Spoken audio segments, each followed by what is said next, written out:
Jadi pada video kali ini kita akan membahas tentang dissolving pulp. Jadi pasti pada penasaran nih, apa sih dissolving pulp itu?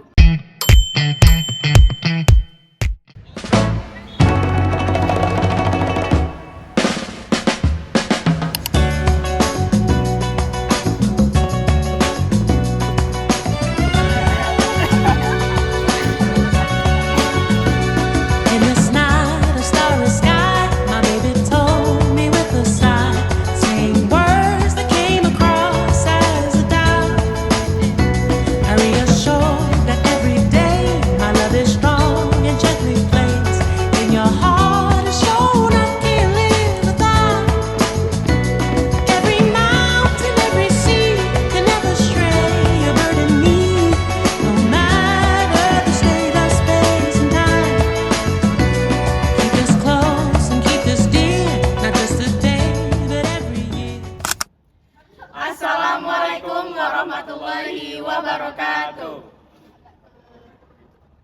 Kami dari kelompok 3A kelas TPK akan mempresentasikan tentang produk-produk turunan dissolving pulp dan apa saja sih kelebihan dan kekurangannya serta proses-prosesnya. Perkenalkan, nama saya Albert Pratama dengan NIM 2407011493. Perkenalkan, nama saya Khaira Stefani Putri dengan NIM 24070711134. Perkenalkan, nama saya Nadia Yulisha Putri dengan NIM 2407057453. Perkenalkan, nama saya Aurelia Salvadila Sausan dengan NIM 2407011824. Perkenalkan, nama saya Tobias Arya Haryara dengan NIM 2407013275. Jadi apa aja sih? Yuk lanjut ke videonya. Let's go! Ilmu bukan hanya tentang teori di atas kertas, tetapi tentang keberanian memahami proses yang rumit, tentang menjelajah hal-hal yang tak semua orang lihat. Dari serpihan kayu yang tampak sederhana, lahirlah bahan yang memberi hidup bagi industri tekstil dan regenerasi teknologi. Inilah perjalanan kami dalam memahami proses pembuatan dissolving pulp. Jadi pada video kali ini kita akan membahas tentang dissolving pulp. Jadi pasti pada penasaran nih, apa sih dissolving pulp itu? Jadi dissolving pulp adalah pulp yang telah mengalami proses prehidrolisis sehingga menyebabkan kandungan alfa selulosanya menjadi lebih dari 90%, kandungan hemiselulosa yang lebih sedikit, dan lignin yang sudah dihilangkan. Mengapa kandungan hemiselulosa dan lignin harus dihilangkan?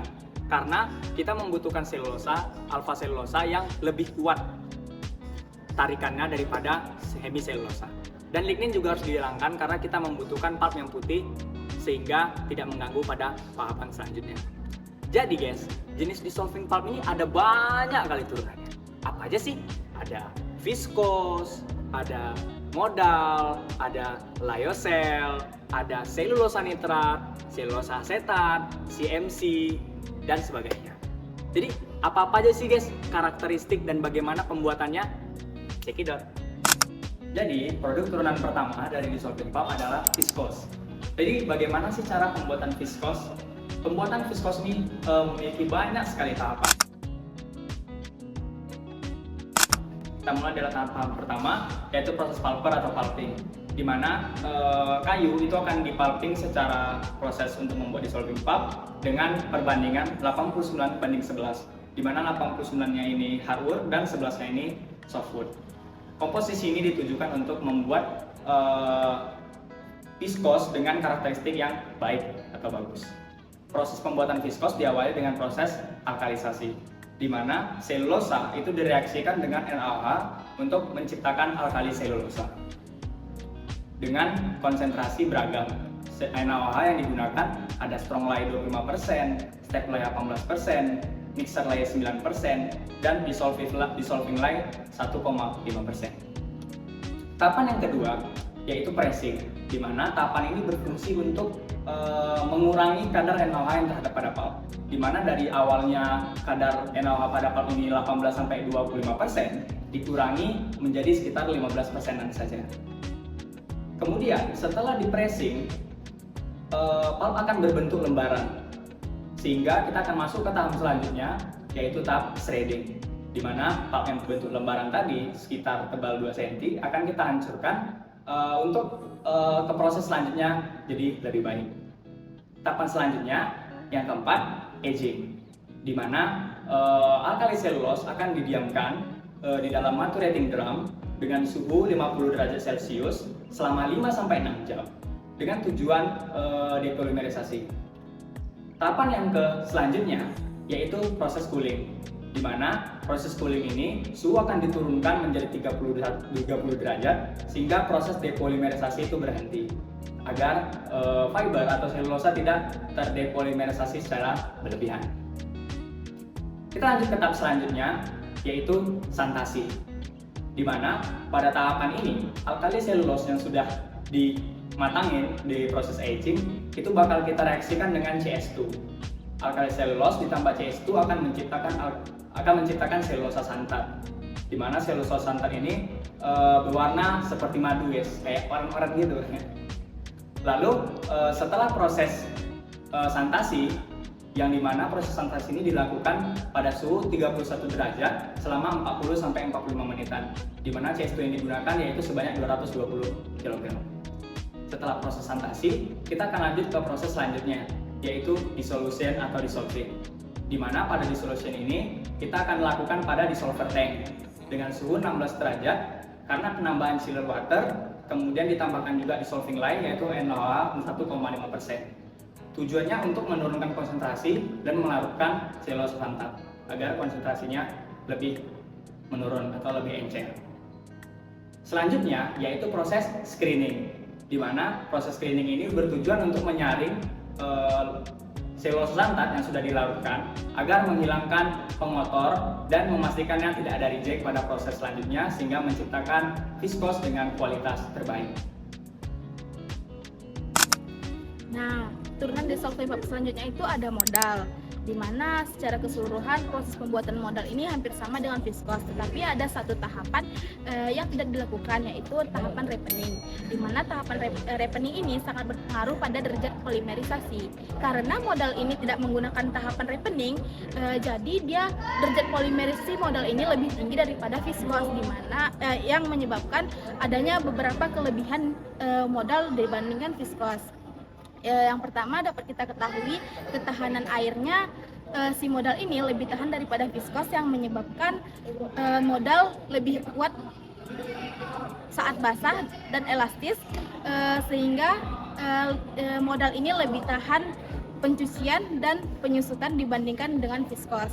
Lalu kelebihan selanjutnya itu modal ini lebih menyerap keringat, lebih breathable, habis itu tahan lama. Tetapi ada juga kekurangan dari modal ini, yang mana modal ini dia lebih boros gitu, lebih memakan banyak cost dibandingkan viskos.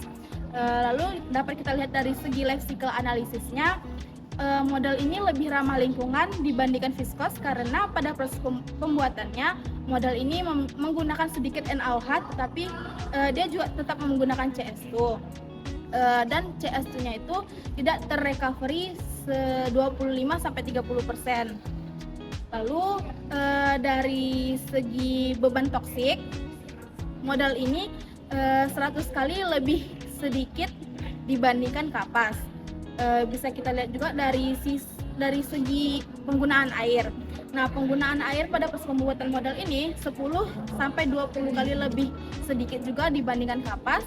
Yield yang dihasilkannya itu juga 6 kali lebih tinggi daripada kapas, dan lahan serta bahan baku pada proses pembuatan modal ini berkelanjutan, beda dengan kapas.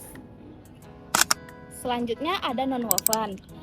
Di mana secara teknis non-woven ini atau kain non-tenon ini bahannya menyerupai kain. Dinamakan non-woven karena pada proses pembuatannya memang tidak menggunakan tidak dijahit ataupun ditenun seperti kain konvensional pada umumnya.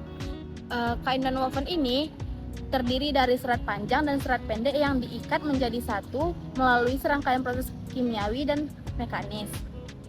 Kelebihan dari non-woven ini yaitu harganya terjangkau, ringan, lalu dia sifatnya dapat diatur, serta dia fleksibel. Tetapi ada juga kekurangannya karena kain non-woven ini dia hanya satu kali pakai, pada umumnya itu hanya satu kali pakai, tidak tahan lama, serta nilai estetikanya kurang dan kenyamanannya juga kurang. Contoh pengaplikasiannya itu seperti pada masker bedah, masker N95, pakaian operasi, tisu antiseptik, kapas bedah, pembalut luka, dan perban. Selanjutnya kita masuk ke dalam lyocell. Lyocell ini merupakan serat selulosa regenerasi terbaru yang diklaim lebih ramah lingkungan. Jika dibandingkan dengan viskos, dia terdapat nih beberapa perbedaan. Nah, yang pertama, si lyocell ini menggunakan pelarut yang namanya NMMO, sedangkan si viskos menggunakan beberapa bahan kimia seperti CS2 dan asam sulfat. Nah, pada proses pembuatannya juga si lyocell ini langsung dilarutkan menggunakan pelarut seperti yang NMMO tadi, sedangkan untuk viskos itu dia melalui beberapa proses kimia yang menyebabkan gugusnya berubah. Nah, jadi berbeda ya dengan lyocell. Karena lyocell tadi langsung dilarutkan, maka gugusnya tidak berubah. Nah, selanjutnya yaitu lyocell ini lebih ramah lingkungan karena 99% dari NMMO-nya dapat didaur ulang. Sedangkan pada viskos itu CS2-nya seperti kita tahu, CS2 25%-nya tidak dapat didaur ulang. Nah, pada segi spinningnya juga berbeda nih teman-teman. Nah, untuk spinning pada proses lyocell itu menggunakan air jet spinning, di mana terdapat air gap pada proses spinningnya. Nah, sedangkan pada proses viskos, di mana spinnernya langsung dimasukkan ke dalam spin bath. Jadi itu mungkin perbedaan antara lyocell dan juga viskos. Nah, selanjutnya kita masuk ke dalam proses pembuatan lyocell yang tadi katanya berbeda nih dengan viskos. Nah, proses pertama dari pembuatan lyocell ini adalah proses pelarutan, di mana 10-15% selulosa dilarutkan dengan pelarut NMMO sebanyak 50-60% dan juga air sebanyak 20-30%. Nah, larutan ini kemudian kita destilasi untuk mengurangi kadar air yang tadinya 20-30% hingga sisanya cuma 10%-an, dan untuk selulosanya itu sisa 14% dan untuk NMMO-nya sisa 76%. Nah, pada proses destilasi ini juga diatur suhunya berkisar antara 90 sampai 120 derajat Celcius. Nah, pengaturan suhu yang optimal ini memiliki alasan tertentu. Nah, alasan ini karena jika melebihi suhu 120 derajat Celcius dikhawatirkan si NMMO-nya dapat terdegradasi dan menghasilkan senyawa-senyawa yang berbahaya seperti amoniak.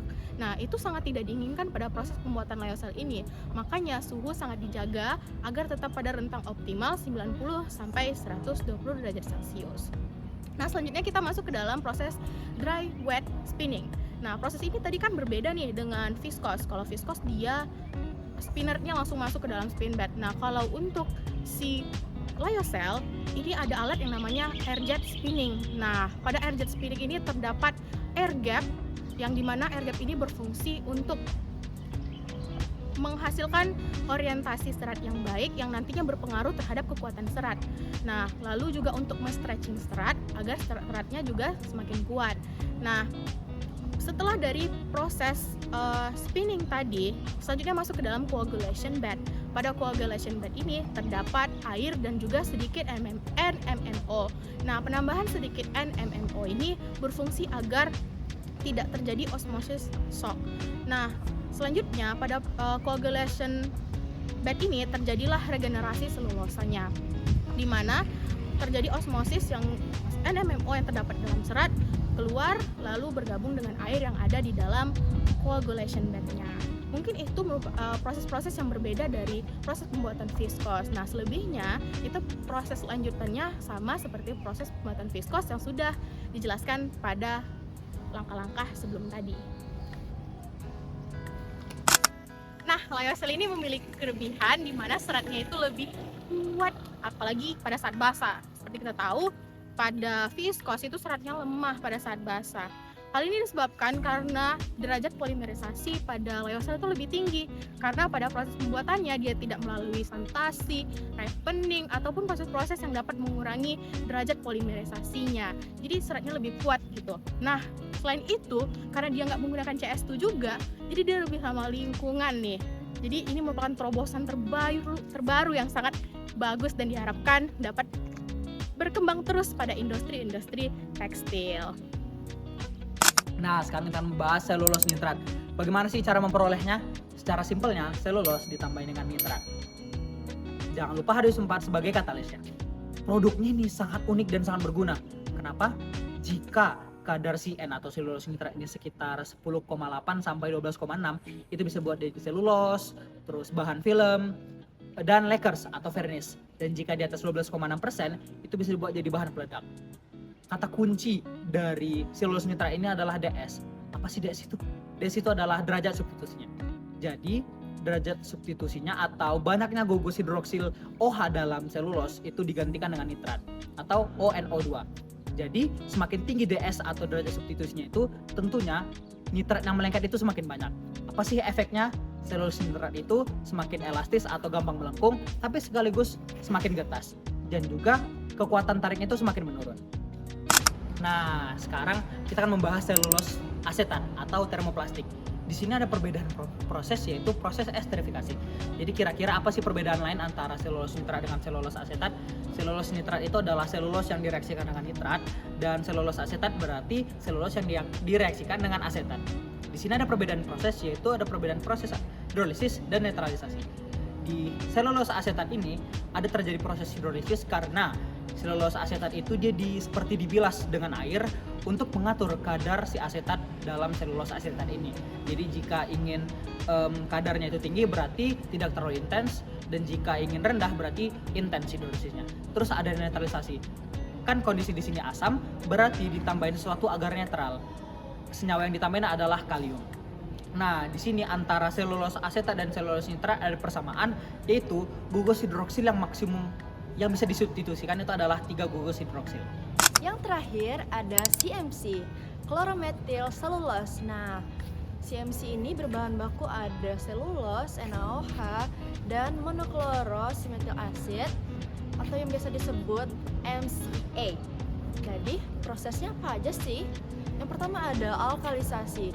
Nah, di sini itu menggunakan selulose dan NaOH, dan hasil akhirnya itu berupa alkali selulose. Dan yang kedua itu ada proses eterifikasi yang menggunakan alkali selulose tadi lalu ditambahkan dengan monokloroasetat acid, dan di situ menggunakan bahan pelarut etanol 70%, dan hasil akhirnya adalah CMC, NaOH, dan juga water. Nah, di sini kita bisa membaginya berdasarkan DS ataupun derajat substitusi. Semakin tinggi derajat substitusi pada CMC, maka dia semakin larut pada air. Nah, DS rendah itu berkisar 0,4 sampai 0,7, dan DS sedang itu 0,9 sampai 0,9 aja guys, dan DS tinggi itu lebih dari 1. Jadi ingat ya guys, semakin tinggi derajat substitusi pada CMC, maka semakin larut dia dalam air. Berdasarkan kemurniannya, CMC dapat dibagi menjadi 2, yaitu yang pertama kelas teknis yang biasa digunakan di sektor industri. Yang kedua ada kelas murni yang biasa digunakan pada sektor makanan, farmasi, dan juga sektor kosmetik. Nah, pengaplikasiannya pada sektor makanan dapat digunakan sebagai bahan pengental pada saus, dan juga pada sektor farmasi dapat sebagai penghancur ataupun pengikat pada tablet. Nah, yang ketiga itu ada pada sektor kosmetik, itu dapat mengubah viskositas, dan pada kertas dapat sebagai perekat pada kop. Nah, jadi apa aja sih keunggulan CMC ini? Yang pertama itu ada CMC ini dapat terurai secara hayati. Nah, CMC ini ramah lingkungan, jadi bisa digunakan untuk skala yang besar. Jadi udah pada tahu nih kan apa aja produk-produk turunan dissolving pulp, mulai dari kelebihan kekurangannya, pengertiannya, dan jenis-jenisnya. Yang pertama ada viscose, Lalu ada modal dan nonwoven, Lalu ada lyocell, Lalu ada selulose nitrat dan selulose asetat. Lalu ada CMC. terima kasih.